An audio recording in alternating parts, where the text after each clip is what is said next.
All right.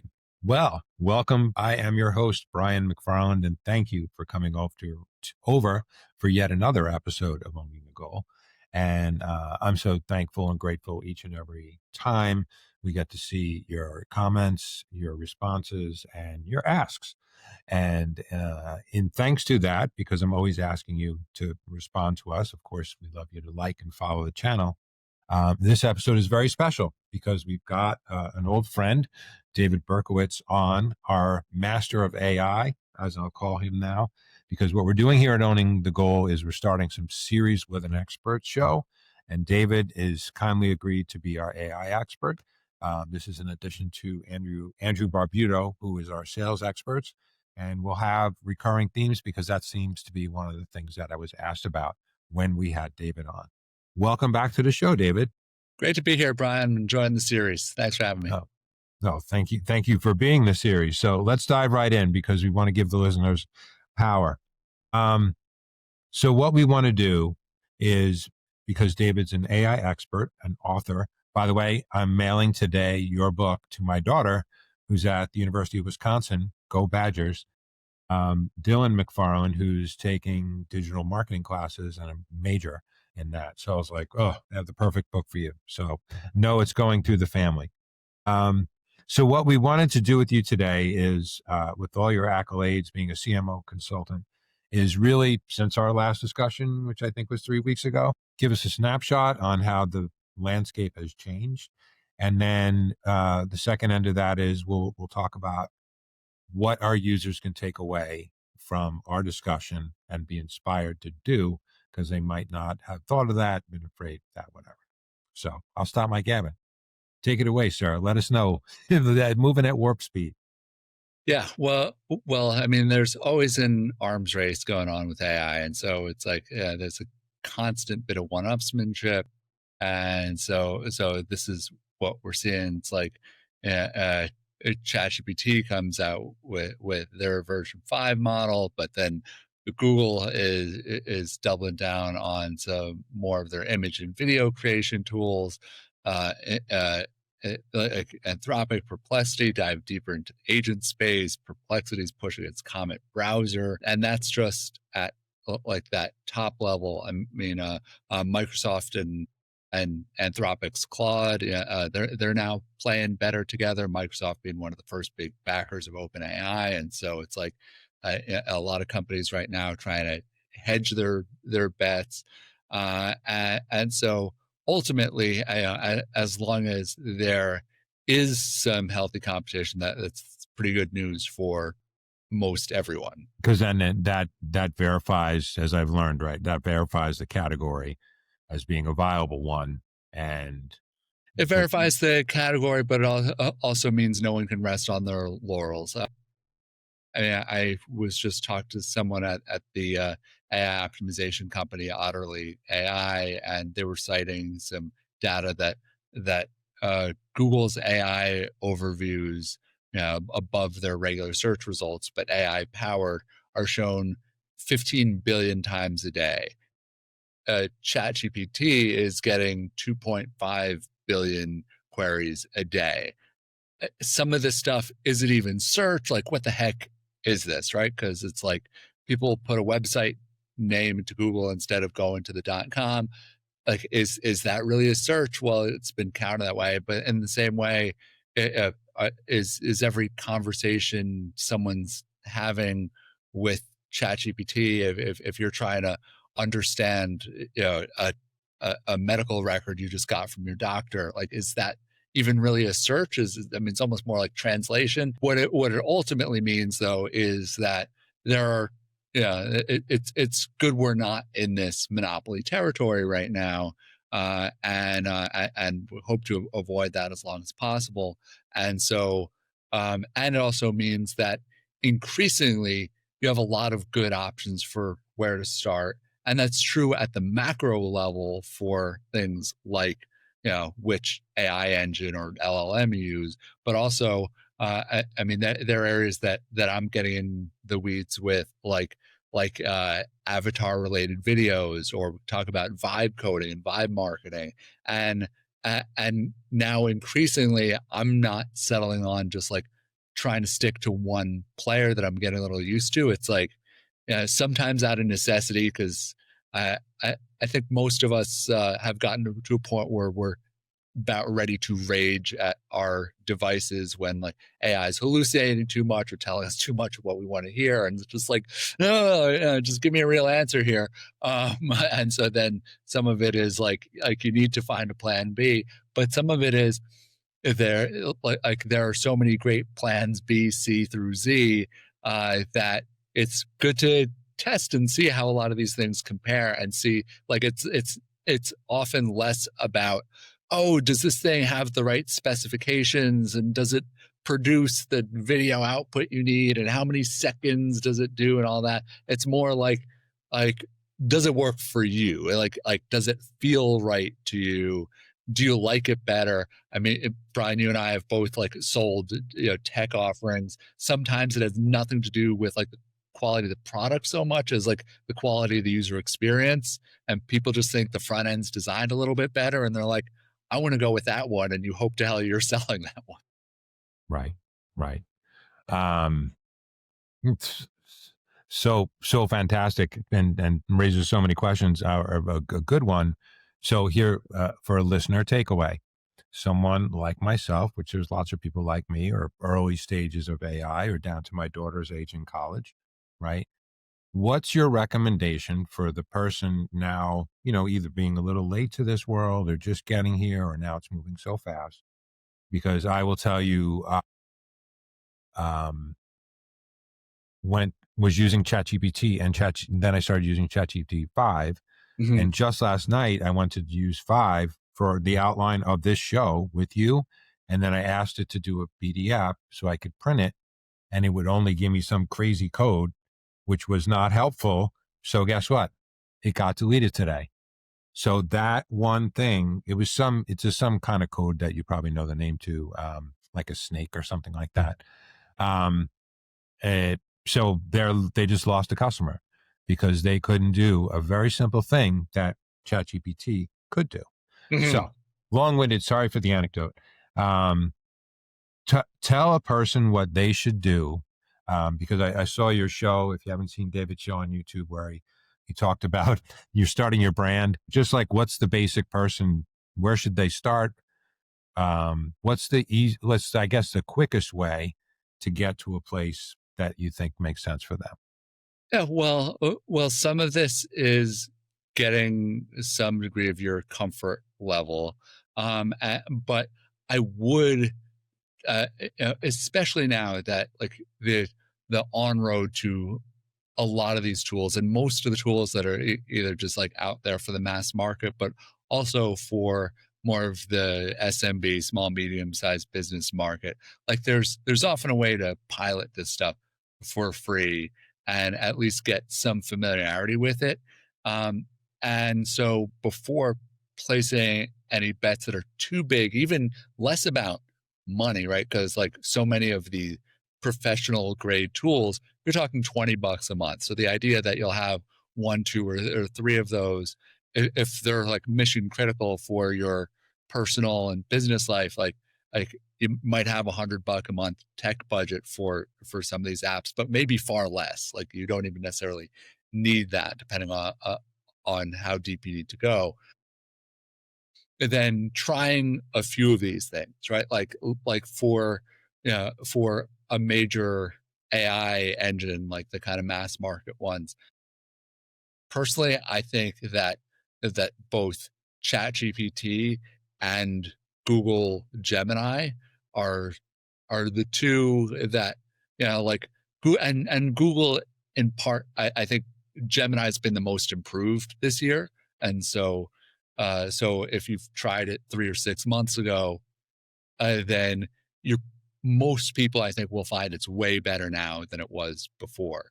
And then like Claude by Anthropic is another really good one. Like I was just talking to someone yesterday who coded her entire website with Claude, and just built it from scratch. It does some really great things out there.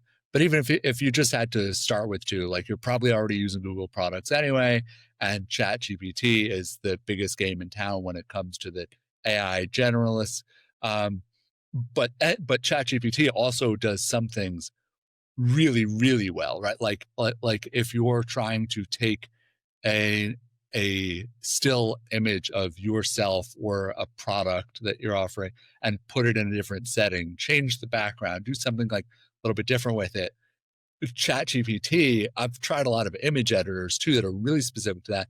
ChatGPT, I think, does the most consistent job. Now, Google, conversely, does the most consistent job of taking a still image and being able to create like a 5 to 10 second video out of it. Even with music, sound, like the whole sight, sound, motion thing, Google, it calls its video creator VO3. It's just built into Gemini. So you say you want a video based on a photo, like it's great, right? And so, so there are some things that you might see like one's better than another for a certain use case, but it's also like, is it, is it responding to you in a way you like? Uh, um, and then if you're working on something a little longer form, the thing that I'd pay a lot of attention to right now is what I think all the major platforms, and again, like they might change the wording a little bit, but at least ChatGPT and Google both call it canvas mode, where you could take a document and edit it essentially by talking to it, right? And you get a document set, and you're like, well, I want to make this a little less professional, remove all the jargon from it, and you could see it changing all those buzzwords and taking them straight out of it along the fly. Or then it's like, you know what, like here's a bit of language from the recipient's website. Let's incorporate this into the flow. And again, you can do a lot of editing without all the back and forth of prompting and regenerating something from scratch. Yeah. And I am, as fellow sellers, right? That's a big part of what we do.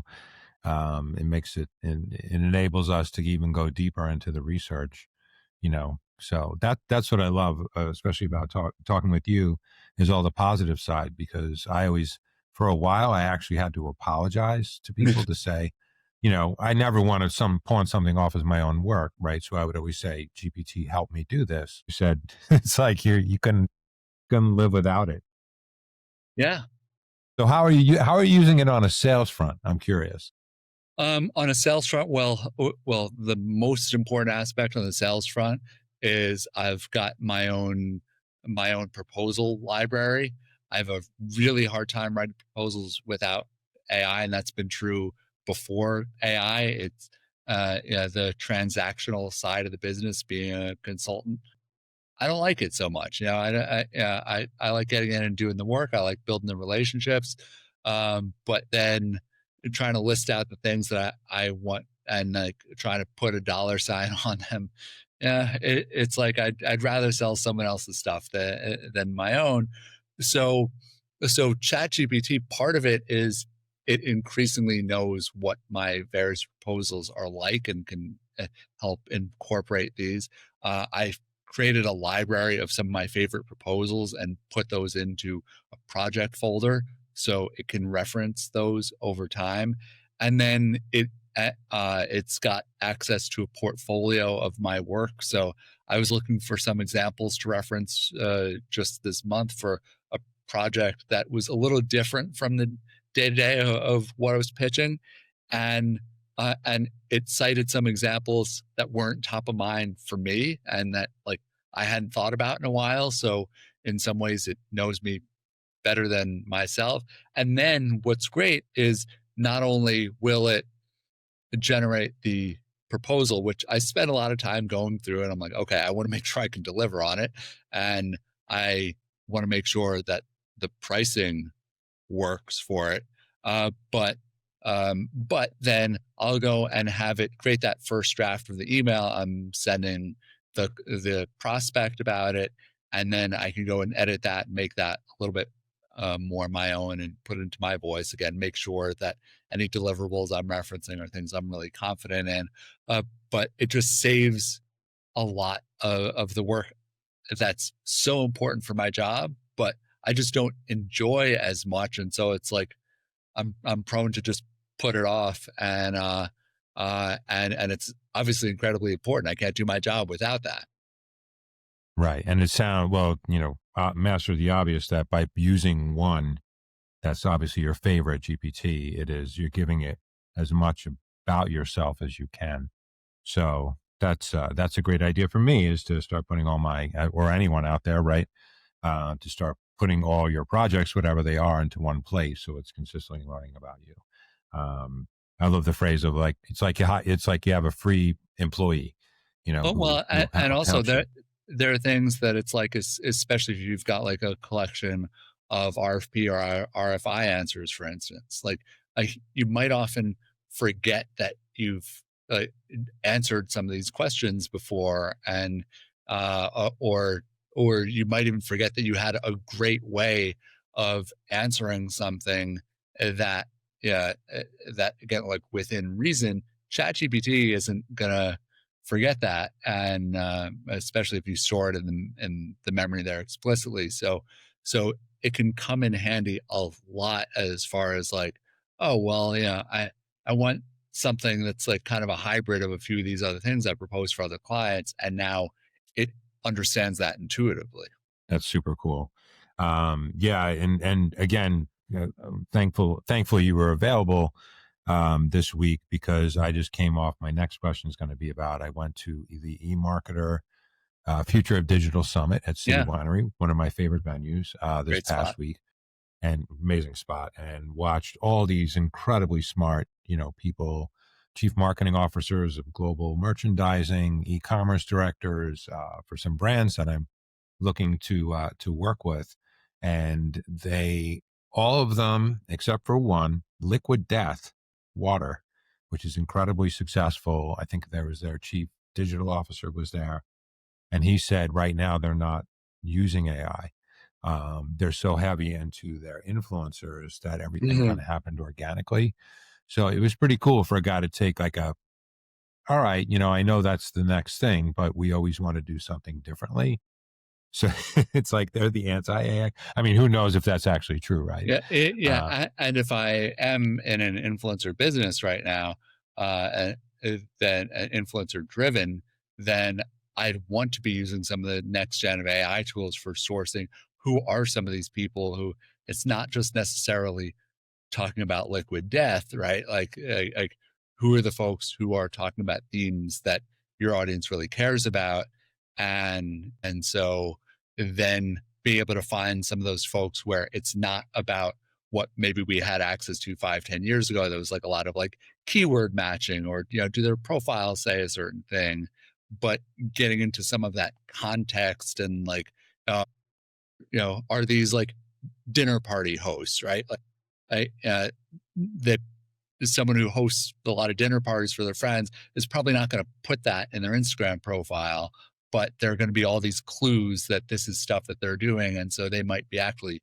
very influential as far as these social connectors. And that might not show in like the number of connections they have, even, and things like that. So AI is really good for picking out some of these signals from the noise that are less straightforward.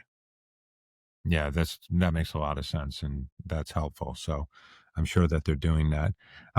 So with somebody, you host so many forums, and I got to watch one last week. What have you seen that's been interesting, that somebody's like, some of the best uses of AI in marketing have been, that really impressed you or you've been a part of?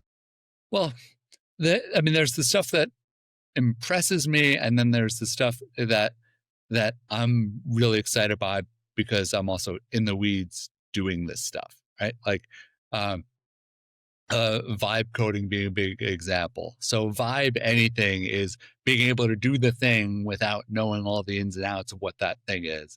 And we're seeing vibe coding, but we're seeing vibe marketing, vibe sales, vibe everything.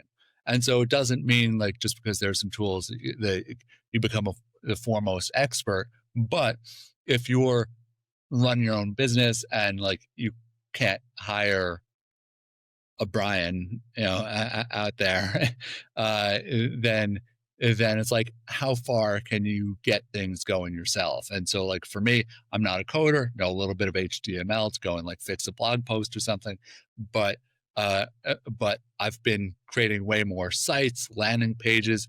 I wrote a play recently just for fun. Like I've been dying to write this play for years, and because now I had these tools at my disposal, I created an entire landing page for this play, and like you think I'm Tom Stoppard or something just based on like how polished this looks. I am not Tom Stoppard, an incredible playwright, but but at least my presence allows me to make it seem like maybe it's a bigger deal than it is right now, and that this is something that like festivals should consider a little bit more. Yeah. But so whatever that passion project is, or whatever that client project is, like I use vibe coding, for instance. A client was speaking at a big event, um, all about data quality frameworks.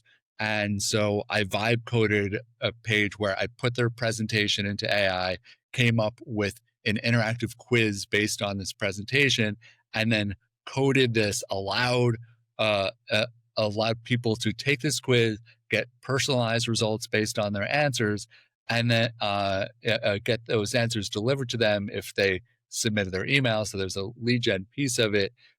Connect that form to the client's HubSpot. All this stuff super easy, and stuff that, like, if you've done a few other little things like bought a domain on GoDaddy, then you can connect a couple of those pieces and do this stuff for pretty damn cheap. Wow. Wow. That's crazy. um, just that sequence of the chain, I'm going to have to listen to that back because, that's what everybody dreams of, from small to big, and you're able to deliver that. So, Yeah, and if you have access to a developer, great. Like vibe code the draft, get it as far as you can, and then tell your developer or web designer, like, go and like make this amazing. But if like for putting a landing page up for a presentation or something, like even if for some of the bigger companies I've worked for, I would I'd never be able to get resources to go and build something just for like a one-off like that, right? Like this wasn't like directly like paid client work or something. So and just how there were times when I was on the agency side that I'd use Upwork and pay out of pocket because I didn't even want my CFO questioning like why I wasn't having the agency go and build this themselves, even if it would have taken 20 grand of agency labor to build something that I could create a nicer deck with for $50 out of pocket. I literally didn't even want to expense the thing because I just wanted to do great stuff and not have anyone ask any questions.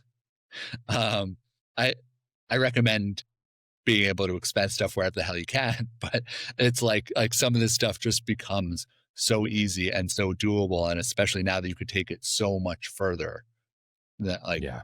like have at it, right? Like again, like I'm not an expert at this stuff. I'm just yeah, just the opportunity to go and have a creative outlet like this, I think is so exciting, because then you don't just have to think of like, okay, you're done with, you deliver the presentation to the speaker, and like as long as they show up on time, it's done. It's like, no, you can think much more about the beginning, middle, and continuation of that experience, and just get way more creative with it. Like it just opens up possibilities that you didn't have before. Yeah. Yeah. And I had to say, you're so inspirational to so many, which is why you're so popular. And you have so much going on. We'll get to that in a second. But after our talk last time and reading your book, like I said, I'm sending it to my daughter. It was game changing for me, because especially starting a new job, to start immersing myself in and not be afraid of it, if you will. It's been so helpful, for my clients, most particularly, because you tell it to cut to the chase of helping them solve a problem, that they have. And it just cuts out all the fluff. And it's like, hey, just like you're doing, right? You're saying, I know you have this problem. Please confirm. Thus, that in mind, here are the solutions. So thank you. That's an overdue thank you for doing that. Well, you're So welcome. What do you have? What do you have coming up? With yourself, your company, all the organizations you're running, the Slack channels and whatnot. Tell us, tell our Well, listeners. well, with AI Marketers Guild, we've got guest speakers coming up every week, and so just had some great topics like on AI engine optimization, for instance. A great session on that. We've got a lot coming up this fall, every Wednesday at noon. So happy to have your listeners tune in there. I'm giving a couple talks coming up, a virtual one with my alma mater, Binghamton University, and that's kind of like a 30,000 foot view of a lot of the themes from my book. I'm getting deeper. I'm actually going to an agency event in Paris for the Magnet Media Annual Summit, and so I'm going to go way deeper into how agents are shaping the like where agencies are going and some of the good, bad, and ugly for that. So this is something that that I've been talking about way more. I actually did a talk at Google for some of their advertisers on where agents are taking things, and then I'll be using some of these materials also to update the book and so even if it's not a full-on second edition, just be able to keep this thing even more current with some of the latest finding and knowledge, because as you see every day, the space is changing quickly. Yeah, it's just since we've spoken to you. So, well, I mean, a lot. maybe I'm wondering what I missed during this session right here. Right, it's like my alerts could be blowing up, and who knows? So Probably. Well, people know, that we're doing our episode because I started to tout that in some of my prior episodes. So that's why we'll get this one up tonight, because we need to feed the people.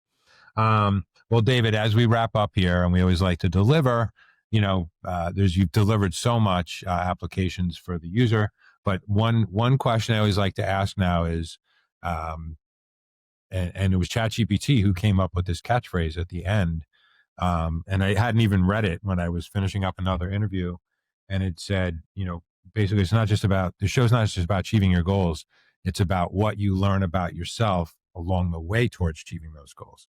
So that's my closing question to you, and all the development that you've had personally and professionally through the world of AI.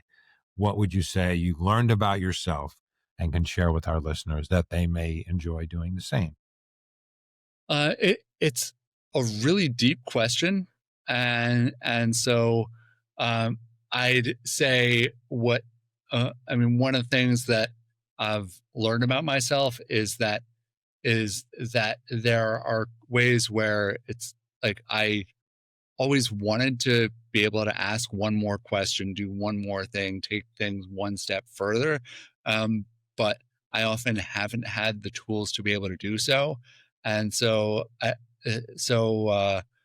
having a medium like this where it's so visceral, you can see the results of what you create with it, then I think that there are some things like a very quick backstory that my parents would tell is that when I got to first grade, that I had such a hard time taking like tests, writing essays in school. Obviously, at first grade, not high pressure here, but completing some of the schoolwork at start of grade school was actually really difficult for me because I would think faster than I could write. I was a fast thinker, maybe a little bit cluttered of a thinker, but a slow, sloppy writer, and still I have terrible handwriting. My family was pretty early in getting a personal computer, and I wrote my first book report on Stuart Little on a PC in early WordPerfect software. And so I was actually able to type really quick. My daughter's still now like, how do you type so fast? I'm like, are you kidding? Like, I've been doing this for 40 years. And so I was actually able to get ideas out of my head fast enough onto the screen and then on paper. AI, I'm kind of reliving some of that experience now, and it's like, okay, let's like try to keep up with each other and see how far we can go. Oh, I love that. I never thought of it that way. That's great that you started typing so early, right? I remember that's a great share, David. I do remember in high school going to typing class. I'm older than you. I think I was 10th grade. And I remember because my mom was, it is a now politically incorrect term, but she was a secretary, right? And the woman could 75, 80 words per minute. Like, probably, I don't know how fast you type, but she was moving. And then I'm taking this class, like, when am I ever going to use a typewriter? Like, I'm always just going to write things, but thank God I did. I can't type as fast as you. But I think that's a great way to close up the show in thinking about how AI as a beneficial tool can provide you. If there's one takeaway I just got, is the conduit of things in your head becoming reality, even in that moment. So it's like Keith Richards keeping a cassette deck next to his bed. And so when he wrote riffs, he recorded them and then fell back asleep. Now you can record them. So anyway, so thank you so much, David. I will put down all your information in the show notes. Thank you for being our recurring guest. And I'm sure, when we schedule some more time after Paris, Tough Life, have a blast there, but we'll get something on the books. Thanks so much. Great to be back, Brian. Thank you. So thank you to David, and thank you to our listeners here of Owning the Goal, because success in sales is success in life, and we're all selling something. And as you keep progressing towards your goals with help from people like David, remember to think along the way about your journey, not just how you're achieving the goal, but what you're learning about yourself in the process. So with that being said, I'm so grateful to you. Please follow, like, subscribe to the channel. If you want to be on the show, send me a message or a comment. We're happy to have new guests and learn about you. And we make it as fun as possible. So otherwise, David wouldn't have come back. So anyway, thanks so much, folks. And I hope you enjoyed today's episode, and we will talk to you soon.